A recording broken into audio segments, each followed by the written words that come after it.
2019 में आंध्र के चुनाव थे और चंद्रबाबू नायडू उस वक्त मुख्यमंत्री हुआ करते थे। उनके सामने जगन मोहन रेड्डी थे और चंद्रबाबू नायडू ने उस चुनाव में सेडान कार देने का वादा किया था। कहने का मतलब यह है कि उत्तर से दक्षिण तक ब्राह्मण कार्ड का जोर है। मायावती ने इसे समझा भी और यूपी में खूब भुनाया भी। लेकिन जब अब उत्तर प्रदेश के सियासी गलियारों में ब्राह्मणों में नाराजगी की हवा है तो वोट की सोशल इंजीनियरिंग परवास भरने लग गई है। टेलीसीरीज के इस एपिसोड में देखिए इतिहास, ईयर्स ऑफ प्रीशियस प्रेजेंस।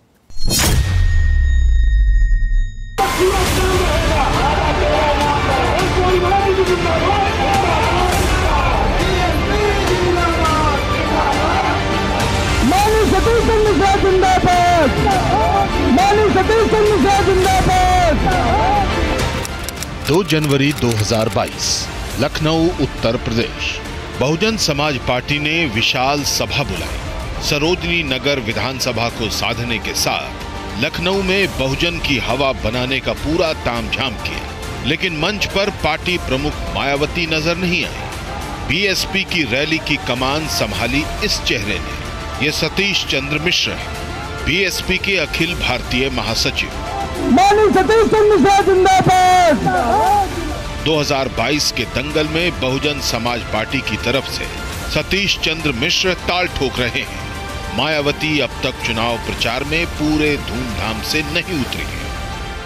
मुझे इस बात का एहसास है कि यदि मैं इन पार्टियों की तरह इनकी नकल करके आए दिन खूब जनसभाएं आदि करती हूँ तो फिर मेरे लोग चुनाव के समय में जनसभाओं आदि करने के लिए ज्यादा आर्थिक बोझ नहीं उठा पाएंगे।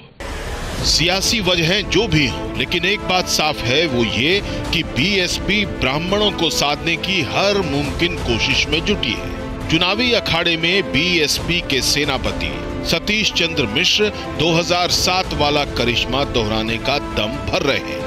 2007 में मायावती ने अपने दलित वोट बैंक के साथ ब्राह्मणों को जोड़ा। बीएसपी का ये प्रयोग ऐसा कामयाब हुआ कि ब्राह्मणों ने शंख बजाया और बीएसपी ने अपने दम पर पहली बार यूपी में सरकार बनाई। 2007 में बीएसपी ने 56 ब्राह्मण उम्मीदवारों को टिकट दिया। 56 में से 41 ब्राह्मण बीएसपी के टिकट पर चुनाव जीते। ये ब्राह्मण वोट की ही ताकत थी कि मायावती की बीएसपी ने यूपी की 403 में से 206 सीटों पर जीत हासिल की।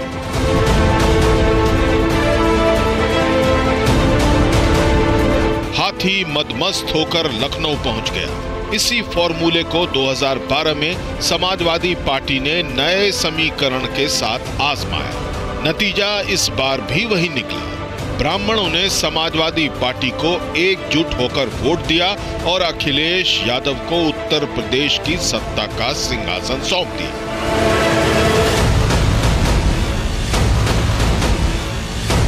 जिस ब्राह्मण वोट ने 2007 में मायावती को और 2012 में अखिलेश को उत्तर प्रदेश का ताजदार बनाया, उसी ब्राह्मण वोट ने साल 2017 के चुनाव में भी कमाल कर दिया। ब्राह्मणों का पूरा वोट 2017 में बीजेपी की तरफ शिफ्ट हो गया। ब्राह्मणों के इसी एक मुश्त वोट ने गोरखनाथ पीठ के महंत और राजनीति पर मजबूत पकड़ रखने वाले योगी आदित्यनाथ को यूपी का सूबेदार बना दिया। यानी यूपी की सियासत में ब्राह्मण वोट की ताकत का अंदाजा सभी पार्टियों को है। यही वजह है कि ब्राह्मण वोट में इन्वेस्ट कर रही पार्टियों को ब्राह्मणों के सम्मान के प्रतीक पुरुष भगवान परशुराम की याद आई है।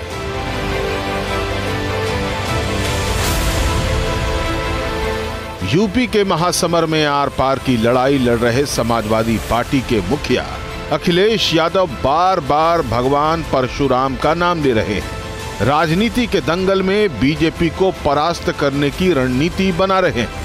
समाजवादी पार्टी कह रही है कि अगर यूपी में उसकी सरकार बनी तो भगवान परशुराम की प्रतिमा लखनऊ में लगाई जाएगी।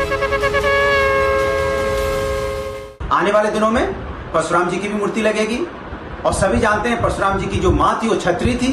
तो हम तो क्षत्रियों का भी उतना ही सम्मान करते हैं, हम ब्राह्मणों का भी सम्मान करते हैं, हम सभी जाति धर्मों का सम्मान करते हैं। आने वाले दिनों में समाजवादी लोग परशुराम जी की भी मूर्ति लगाने जा रहे हैं और भव्य मूर्ति लगाएंगे, क्योंकि हम सभी जात सभी धर्मों का बराबर सम्मान करते हैं। भगवान परशुराम के नाम पर हो रहे इस सियासी दंगल में बीएसपी भी दांव लगा रही है। 2007 में ब्राह्मण वोटों के सहारे यूपी की सियासत में शिखर तक पहुंची मायावती अब फिर उसी फॉर्मूले को आजमाने की कोशिश कर रही हैं। बहन जी कह रही हैं कि अगर उत्तर प्रदेश में उनकी पार्टी की सरकार बनी तो वो ब्राह्मणों को उनका गौरव लौटाएंगी, भगवान परशुराम की प्रतिमा लगवाएंगी और ये प्रतिमा समाजवादी पार्टी की तरफ से किए गए वायदे से भी ज्यादा बड़ी होगी। बीएसपी की सरकार बनने पर फिर हमारी सरकार ब्राह्मण समाज की इस चाहत को ध्यान में रखकर यहाँ परशुराम की प्रतिमा हर मामले में सपा की तुलना में ज्यादा भव्य ही लगाएगी। इसका ब्राह्मण समाज को बीएसपी के ऊपर ज्यादा भरोसा भी है। यूपी की सियासत में विपक्ष से सत्ता की कुर्सी तक पहुंचने के लिए पार्टियों को भगवान परशुराम के नाम के पराक्रम पर भरोसा है। परवाह देश की, सोमवार से शुक्रवार रात 10 बजे TV9 भारतवर्ष पर।